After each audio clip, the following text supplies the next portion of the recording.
पत्थर और जानवर भी बन जाया करते थे। लेकिन अगर हम बात करें आज की कलयुग में, कई लोग बहुत ज्यादा कष्ट भोग रहे हैं और बुरे इंसान उन्हें कष्ट देते जा रहे हैं।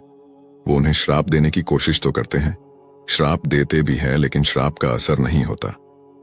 आखिर कैसे श्राप असर किया करते थे? तो इसके लिए हमें पुराणों को खंगालना होगा।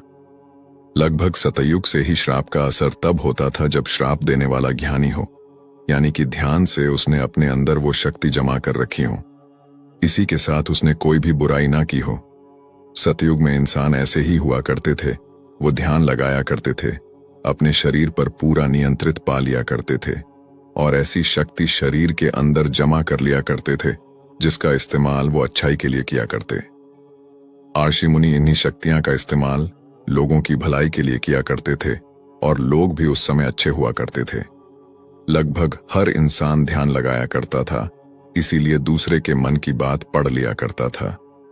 उस समय बुराई इसीलिए नहीं हुआ करती थी क्योंकि लोगों के मन में बुराई थी ही नहीं।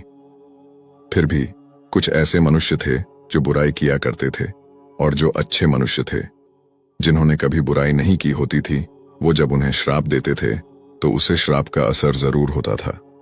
लेकिन हमें पता है, सतयुग में धर्म के चारों स्तंभ पवित्रता, तप, दान या दया और सत्य, ये चार धर्म के स्तंभ अर्थात चार चरण मौजूद थे। लेकिन त्रेता युग में धर्म का एक स्तंभ अर्थात सत्य कम हो गया, यानी कि 25% बुराई बढ़ने लगी थी। इस कारण बुरे लोगों की संख्या भी बढ़ती गई। फिर भी 75% लोग अच्छे थे।